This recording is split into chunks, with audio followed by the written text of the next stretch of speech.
Assalamu alaikum and good morning, everyone. So, today our lecture will be about dental management of patients with allergy, hypersensitivity, and anaphylaxis.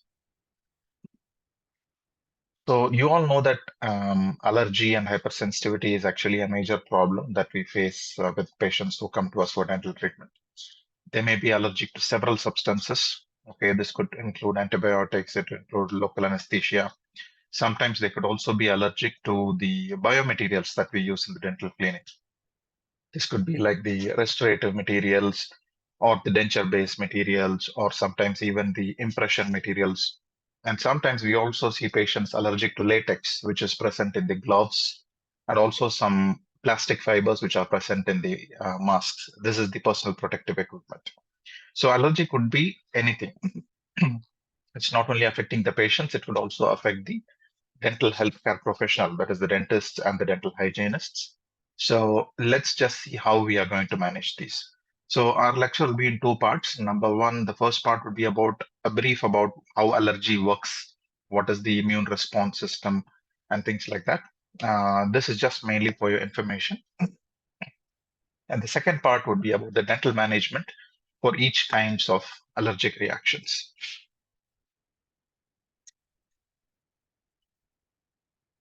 So allergic diseases are increasing in prevalence, and acute allergic reaction could be life-threatening. So in case of an acute allergic reaction, you could have patients having difficulty in breathing. So this can cause a threat to their life. And another thing is the severest form of acute allergy is called as anaphylaxis. And this, in most cases, can kill the patient. So we also need to know how we manage this anaphylactic reaction. Why we should know about allergy to identify the history of allergy so that we can prevent it occurring in the dental clinic. And then also to recognize what are the soft tissue changes that you will see in allergy in the oral and facial region, and to recognize signs and symptoms of an allergic reaction, and to prevent and manage if at all an allergic reaction happens.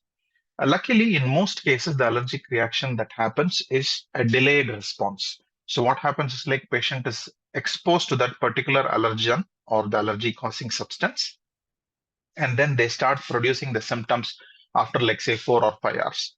So these kinds of delayed allergy is not very life threatening. But once that come immediate, like the patient gets exposed to the allergy causing substance or the allergen, and then the allergic response starts within few minutes, then it is more or less life threatening. So there are certain basic definitions which we must understand. Number one, allergy. It's a medical condition that causes someone to become sick after eating, touching, or breathing something that is harmless to most people. So allergy usually happens with things that most of us are commonly exposed. Like for example, take the case of allergy to penicillin. If you take 100 patients, 99 out of 100 patients do not have any allergy to penicillin. In fact, penicillin helps them. If you give them penicillin, it cures their infection. But for a patient who is allergic, if you give them penicillin, probably you will kill them. So this is the difference between allergy and someone who is tolerating it, someone who is not tolerating it. Technically, we call this term as hypersensitivity, okay, because it is an abnormal physiological susceptibility to a specific agent, which could be a drug or an antigen. So in all cases, the allergy or hypersensitivity mechanism involves the immune system. So the immune system works on principles of antigen and antibody. So anything that is foreign to us or anything that we cannot tolerate by our body, we call it as an antigen. And the response that we give back is called as an antibody response. So hypersensitivity is an abnormal physiological response or susceptibility to a specific agent or antigen. And anaphylaxis is a severe form of allergy. Excuse me. It is severe, immediate, it's potentially fatal, and it is a body reaction that occurs in response to a contact with a substance for which the patient has been previously exposed. So what happens is like in response to an antigen, if we get a small reaction, we call it as an allergy or hypersensitivity. When it is a severe reaction, we call it as anaphylaxis. Nearly 15 to 25% of all people are allergic to some substance or the other. 1 to 3% have a risk of allergy with drugs, And the risk of fatal reaction, okay, fatal is like something that can kill the patient, is almost 0.01%. That is like almost 1 in 100. So if you have 100 people developing an allergic reaction, one out of that 100 is more likely to have a fatal response. And one of the commonest symptom that you can see for allergy is what we call as urticaria or hives. Urticaria is like reddish eruptions. You would see red colored patches and swellings on the skin surfaces, and the patient has severe itching or scratching in that area. And if you look at the case of antibiotic, that is penicillin, nearly 5 to 10% of patients who take penicillin have some hypersensitivity or allergy to it. And out of it, 0.04 or 0.2%, they also have what is called as an anaphylactic reaction. And if there is anaphylaxis, there is a 10% risk of death. For example, if you have 10 patients who develop an anaphylaxis, definitely one out of the 10 would die. So that's indeed a very high number. So this is the reason why we need to know what allergy is. We need to know how to identify allergy, and we also need to know how to manage allergy when it occurs as an emergency situation.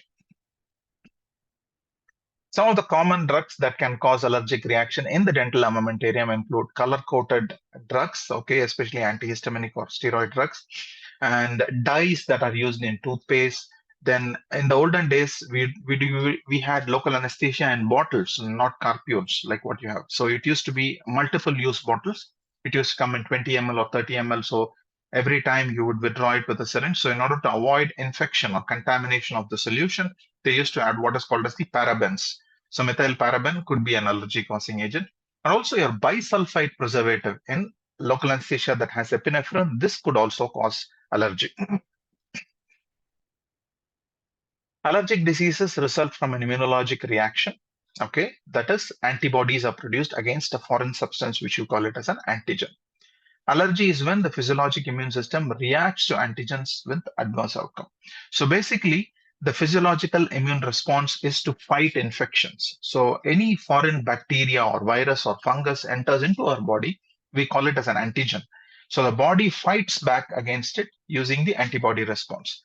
But in case of allergy, what happens is like some common substances which others tolerate, the allergic person will not tolerate, and that acts like the antigen causing the allergy or hypersensitivity reaction. Again, a few more definitions. So antigen is any substance that is foreign to the body that evokes an immune response, either alone or after forming a complex with a larger molecule. So when it acts alone, we call it as an antigen. When it needs a larger molecule, we call it as a hapten. So hapten is something like a pseudo antigen, but it has to attach to a larger molecule to become a proper antigen. Antibody is the high molecular weight protein or glycoprotein that is produced in response to an antigen. Okay, so this is produced by the B cells or activated B cells, which we call as the plasma cells. So they produce the antibodies. So if you look at our immune system, we have two types of immunity. One is the specific and the non-specific immunity. And in the specific immunity, we have one which is called as the antibody-mediated immunity, and the other one is cell-mediated immunity. Non-specific immunity is all the protective mechanisms which our body has, like saliva, tears, the gastric juice, okay, which has acids. So all of these can kill bacteria. They can wash out foreign organisms or foreign substances. Even your skin and sweat, these are all called as non-specific immune responses. Whereas specific immune response is in response to a particular bacteria, virus, or an antigen. So usually there are four types of immune responses. So type 1, type 2, type 3, and type 4. I'll just give you a brief about it, okay, in the coming slides. So in the specific immune system, we have what is called as the humoral immunity, which is based on the antibodies. So in response to an antigen, what happens is like when a bacteria or virus or a foreign antigen for that matter, in case of allergy, enters the human bloodstream, what happens is like the B cells or the B lymphocytes get activated, and they form what is called as a plasma cell, which will produce a specific antibody for that antigen. So now what happens? The antigen is neutralized by the antibody and the infection is resolved. This is good when it is an infection. But when it is not an infection, when it is just a simple substance which is beneficial, like say, for example, penicillin. So a patient who's allergic to penicillin, so when they take penicillin, the penicillin is the antigen. And antibodies are present in the patient's blood for the penicillin antigen, and they start attacking the penicillin molecule and they start giving the allergic response. So two problems. One, you do not get the beneficial effect of the drug. The other problem is like you get an adverse effect because of the allergic reaction. One uncommon type of specific immune system is called the cellular immunity. So this happens when the antigen is not neutralized by the antibody. So when a bacteria or virus that comes into our bloodstream is not neutralized by the antibody, then there are certain cells which can kill them. So here we use the T cells or T lymphocytes. So we have two types of lymphocytes, B and T lymphocytes. The B lymphocytes are responsible for producing antibodies. The T lymphocytes, when the antibody response does not work, the T lymphocytes take over and they give immune response, which we call it as a cell-mediated immunity. So this is just a brief of the different types of immune cells that are present in our bloodstream and the differences between the humoral and the cell-mediated immunity. The most important difference you have to remember is like the humoral immunity or the antibody-mediated immunity is by the B lymphocytes, which activate to become plasma cells and produce antibodies. And when the antibody response does not work, the cell-mediated immunity or cellular immunity works, which is responsible by the T lymphocytes. What are the properties of an antigen? It should be a material that is considered foreign by the body. It should have a large molecular size. It could be proteins, glycoproteins, or polysaccharides. And they should be having antibody binding sites. And they can cause a variety of reactions.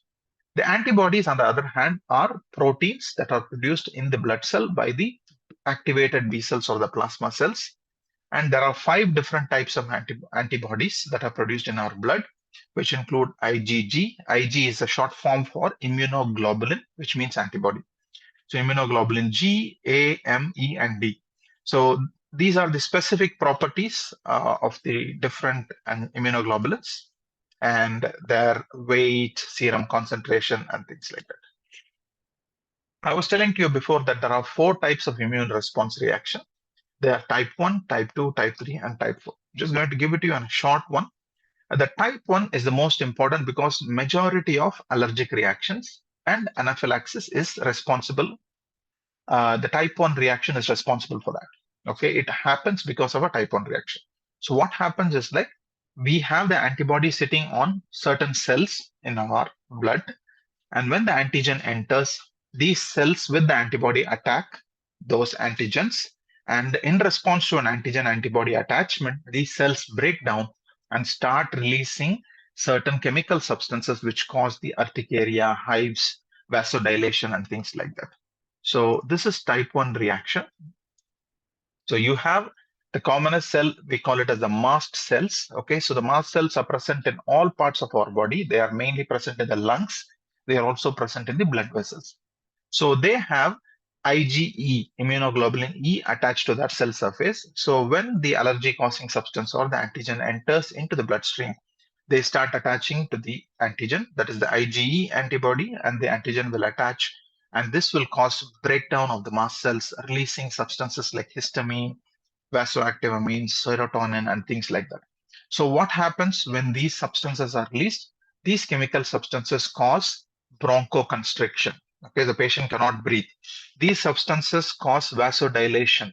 So you will have swelling of the airway tract, you will have swelling of the face, you will have swelling of the eyelids, you will have swelling of the lips, and the patient will also have severe scratching causing urticaria or hives, and all of this kind of response happens because of the type 1 hypersensitivity.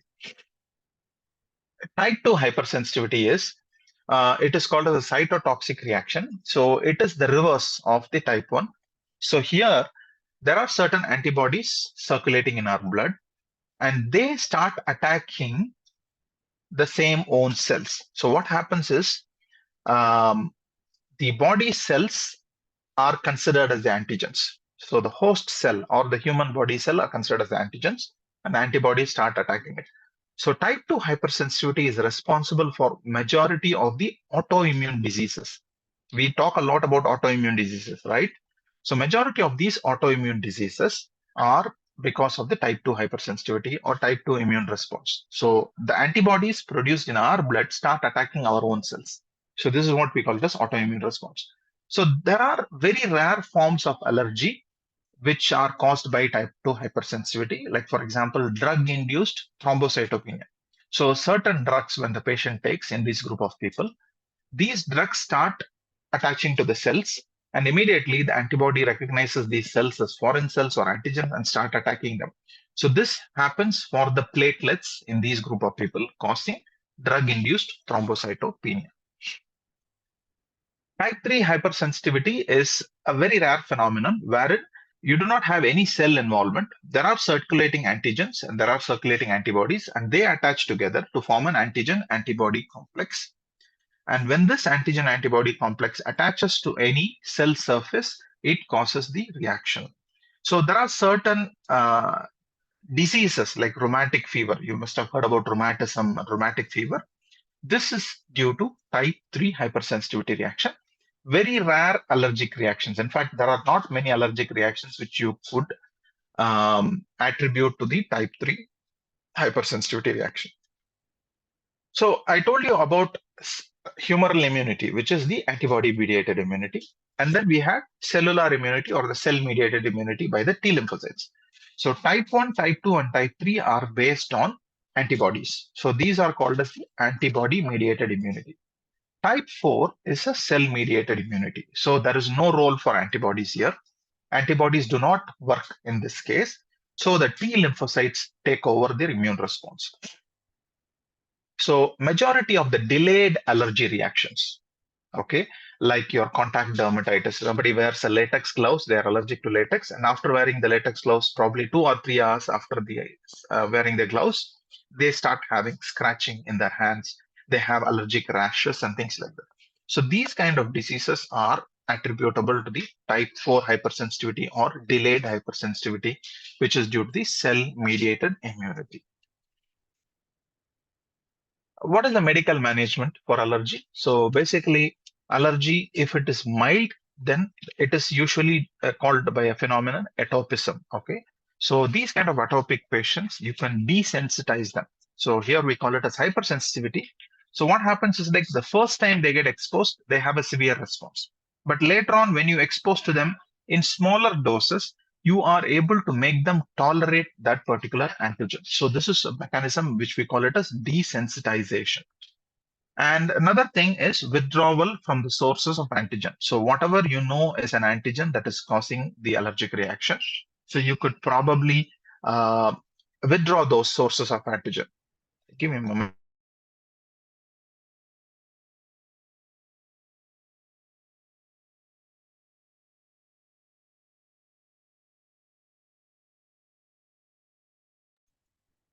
So you can ask the patients to withdraw from these sources of antigen.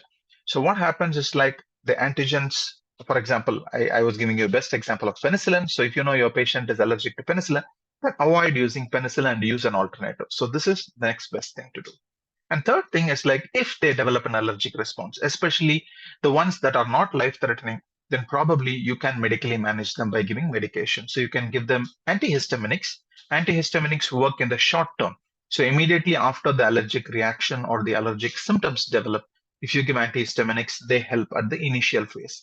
And in a long-term mechanism, we can administer steroid medication. So when you give steroid medication, it suppresses the immune response, thereby reducing the risk of allergy.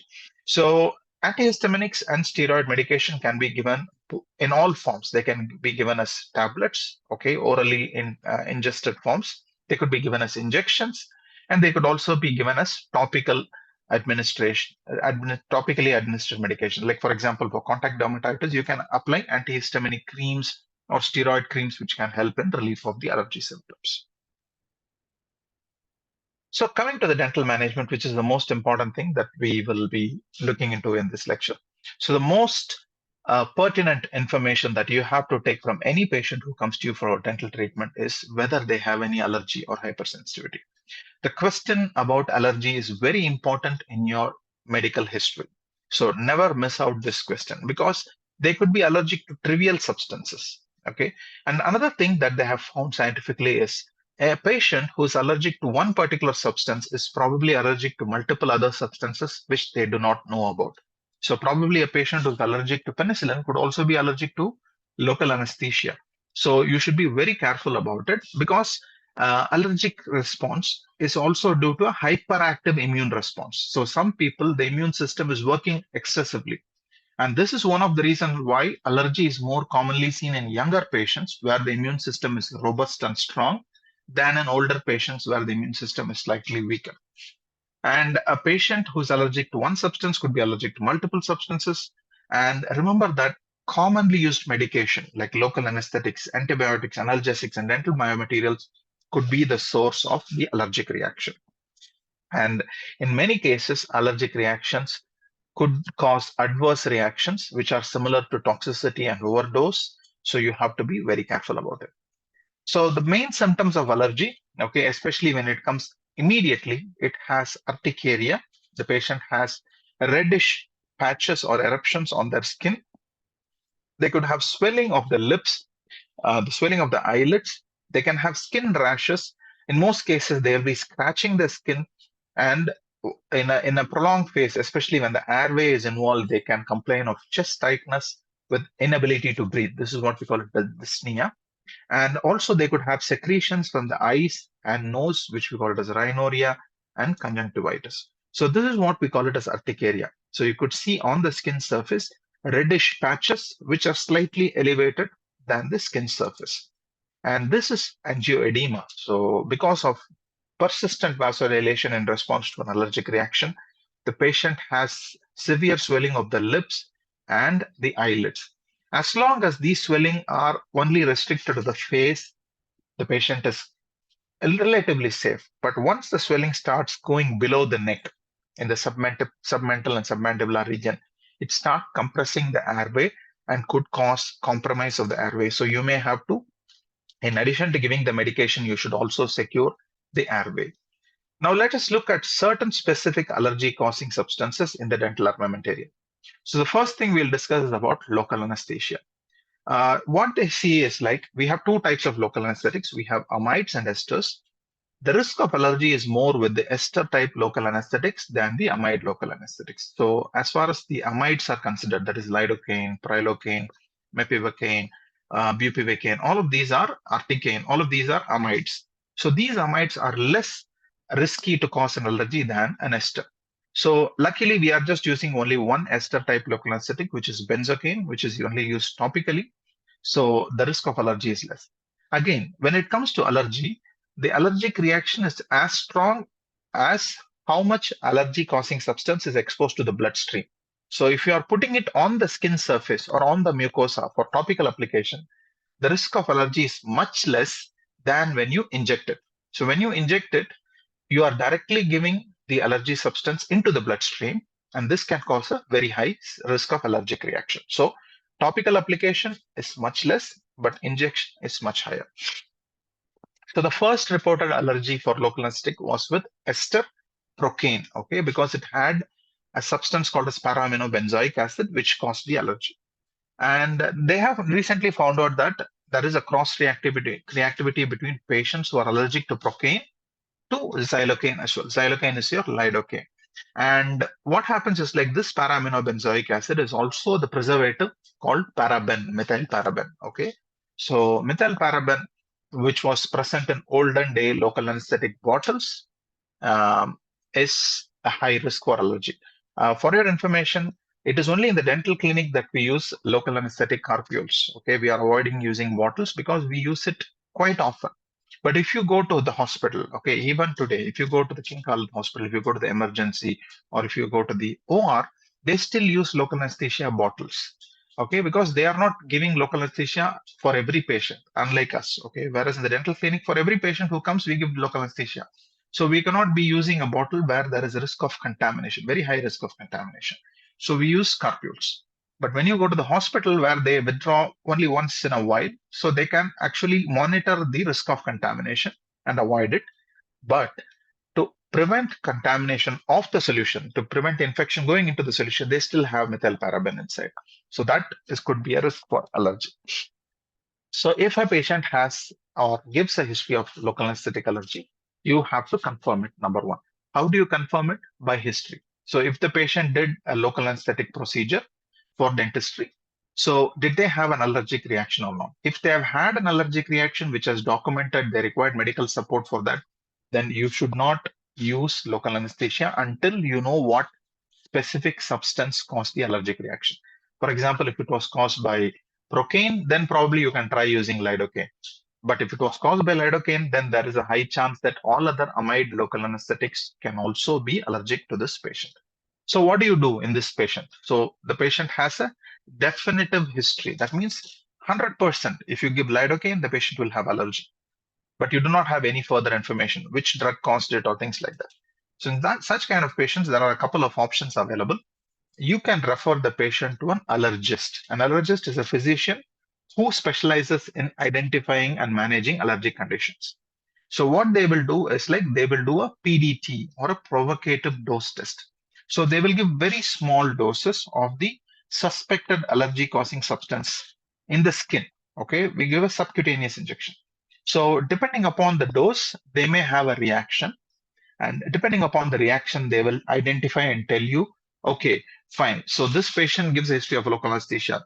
So if you give lidocaine, it is allergy, but you can give them articaine because they do not have any reaction for articaine. So the allergist will tell you that articaine is safe for this patient and probably you can use articaine. Okay, so this is option one. If this option is not possible, probably your patient is in severe pain and you have to manage immediately. So in such cases, we have an alternative to local anesthesia. So we can use diphenhydramine. So diphenhydramine is an antihistamine, and diphenhydramine can be injected similar to an infiltration or a nerve block to give local anesthesia. So the dosage is 1% solution with 1 is to 100,000 epinephrine, and a maximum of 50 milligrams of diphenhydramine can be given. So that means 5 ml of 1% diphenhydramine solution can be injected. Okay, and the LA effect usually lasts up to 30 minutes. If you give a nerve block, it is up to 30 minutes. If you give an infiltration, probably 15 to 20 minutes is the local anesthetic effect. A non-definitive history. So the patient is saying that, yes, I had some kind of a reaction, but I'm not sure whether this is an allergy or not.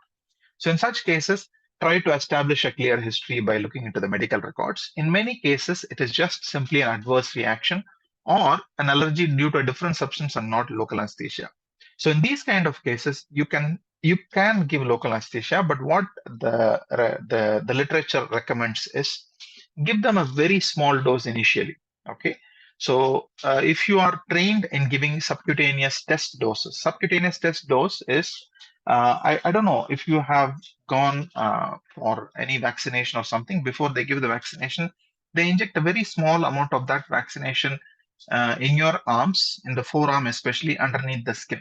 So this is to test if you are allergic to this substance. So if you are trained in that, you can do a subcutaneous test dose, wait for 15-20 minutes to see if the patient develops any itching in that area. If they develop an itching, then probably they are allergic. If they do not develop anything, then they usually, in most cases, they are not allergic to it. So this is one option. Or what you can do is like use your same local anesthetic technique, but don't give the injection right away. Initially, you just deposit few drops of the local anesthetic solution, take your needle out, wait for 10 to 15 minutes to see if the patient develops any reaction. If the patient does not develop any reaction, then you can proceed with the local anesthetic injection. If they develop a reaction, then probably they are allergic to it. So this was about local anesthesia allergy. So next one is allergy to penicillin. Okay, so penicillin is one of the commonly used antibiotics that we administer in the dental clinic after dental surgical procedures or when the patient has a dental infection. So almost all of your antibiotics that you know, amoxicillin, ampicillin, augmentin, all of these are coming under the penicillin family. So a patient who is allergic to one form of penicillin will also be allergic to the other forms of penicillin because they have a common chemical structure. Nearly 5 to 10% of patients receiving penicillin are susceptible to an allergic reaction, out of which 0.04 to 0.2% could have an anaphylaxis, which could be fatal if not treated within 15 minutes. Sometimes patients are allergic to penicillin after the second dose. So in the first dose, they do not show any allergic reaction. Possibly in the first dose, they started developing antibodies to it. So they were sensitized in the first dose. But when they take the second dose, they produce the allergic reaction. And this is what we call it as a reactive dose. But again, this is very rare. And the risk of allergy, as I mentioned to you a bit earlier, okay, so compared to topical application, injection or oral administration has more risk of allergy. So when it comes to penicillin allergy, the risk of allergy is much higher when you give them an injection than when they take it orally. So how do you manage? So if you have a patient who has documented allergy to penicillin, don't give them penicillin. Don't give them amoxicillin, augmentin, ampicillin. Don't give them any of these penicillin group drugs. Instead, you can give them clindamycin or azithromycin.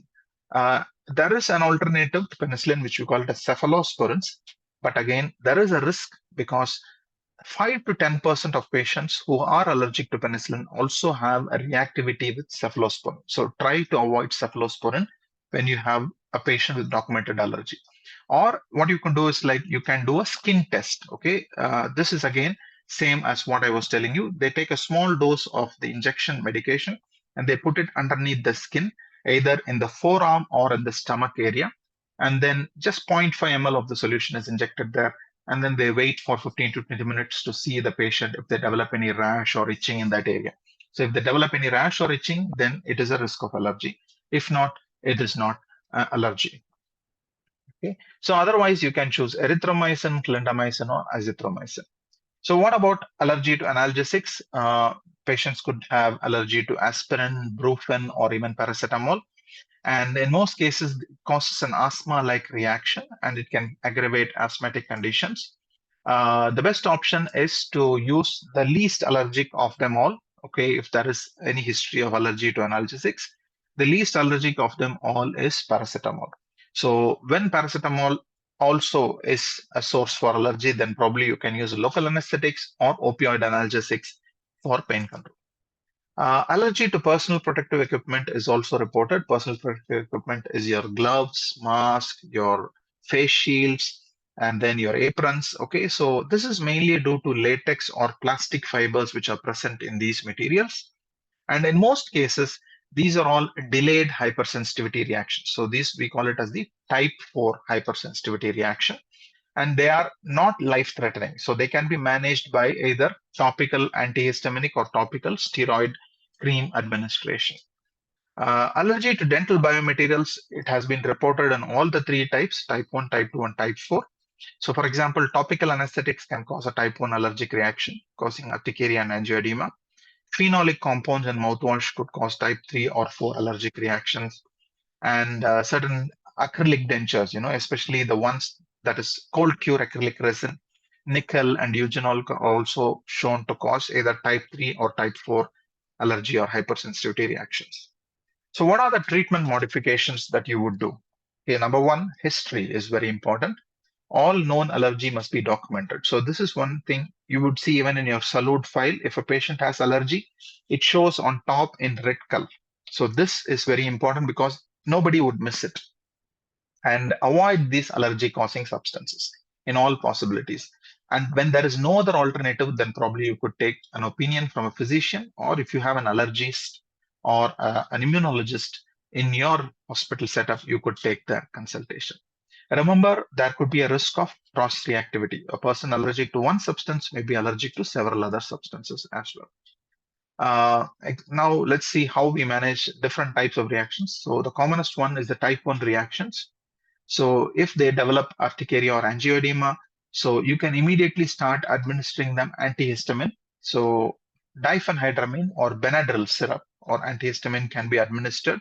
This helps in reducing these symptoms.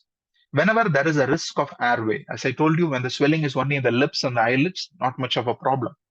But when the swelling goes below the submental or submandibular region, then that is when you may have a risk for airway. So in such cases, you may have to give them emergency support. So what is the emergency? You give them epinephrine. Okay, so 0.5 ml of 1 in 1000 epinephrine can be administered intramuscular or subcutaneous. This helps in immediate resolution of symptoms. In addition, you can also give them oxygen support, and once the patient is recovering, you can start giving them the antihistamines. Type 3 hypersensitivity reactions are usually delayed. So in such cases, normally we give them either topical or systemic steroid medication, and identify and avoid the causative antigen. Type 4, again, it is also a delayed hypersensitivity reaction like contact dermatitis or contact stomatitis. Again, the treatment is same as type 3. So just topical or systemic steroids are the only treatment that you can give, and avoid the allergy causing substance. Now coming to the most important thing, which is anaphylaxis. So anaphylaxis is a type 1 hypersensitivity reaction, but the only difference, it is very fast and it is so rapid and it has a very high risk of fatality. Okay, it can cause death of the patient. So what happens is, like, immediately after exposure to the allergy causing substance, the patient starts developing the urticaria, hives, swelling of the upper airway. Okay, they are not able to breathe. Okay, they have hypotension because of severe vasodilation. So this is why we call it as anaphylactic shock. And they have severe itching. And because the swelling also goes down to the lower airway, that is the larynx and the bronchus and the trachea, they also have tracheobronchial spasm.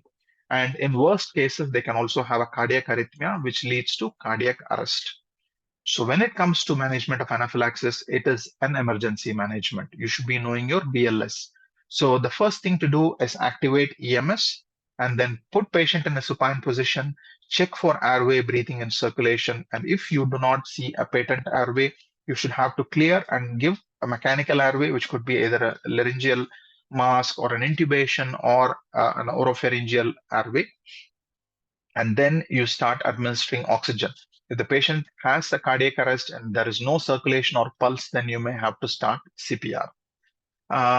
One thing that can help your patient, especially who's having anaphylaxis, is administration of epinephrine. So this is what we call it as anapen. Okay, so if you EpiPen or anapen, so this has a measured dose of epinephrine which can be given subcutaneously. So the administration dose is 0.3 to 0.5 ml of 1 in 1,000 epinephrine. So we saw when there is severe allergy, we give 1 in 5,000. Okay. So this is 1 in 1,000. That means it is 5 times stronger than that dose. And probably it is 100 times stronger than the epinephrine that you give for your local anesthetic. So in local anesthetic, we give 1 in 100,000. Here you're giving 1 in 1,000. So that means it's 100 times stronger. So this much of epinephrine has to be given for a life-saving measure. Okay. And if the patient is not responding, you have to repeat epinephrine within the next 5 minutes to help them survive. At a longer term, okay, so antihistaminics are also helpful. And until you get the medical support arriving, you have to continue with CPR or the basic life support measures. And then the patient has to be shifted to a hospital setup. And once all the symptoms are resolved, only then they will be discharged. So anaphylaxis is something that is life-threatening, which we always expect not to happen in our clinic. But if at all it happens, this is the management. So this is our lecture about allergy, hypersensitivity, and anaphylaxis. The most important things is you should have a clear history. Make sure that the patient is not allergic to any medication. If they had any history of allergy, try to get more information about it. Whenever possible or whenever in doubt, whatever the substance that you suspect caused the allergy could be avoided. And when you cannot avoid it, you could either take a test dose or you could take a physician consultation whether to take it or not. For documented allergy, don't use that medication. You should always use an alternative. And always remember, try to identify allergic reaction, especially the immediate one, which could also be an anaphylaxis at that point in time. So whether it is immediate allergy or anaphylaxis, the treatment of choice is epinephrine. Only the dosage is different. For immediate allergy, it is 1 in 5,000, 0.5 ml epinephrine. When it is anaphylaxis, 1 in 1,000. Usually we have EpiPen or Anapen in the crash cart, which has to be used. And in addition, in anaphylaxis, in addition to giving epinephrine, you should also make sure that the airway, breathing, and circulation is all working. If that doesn't work, then you should start your BLS protocol. So that's about this lecture. If you have any doubts, you can ask me now.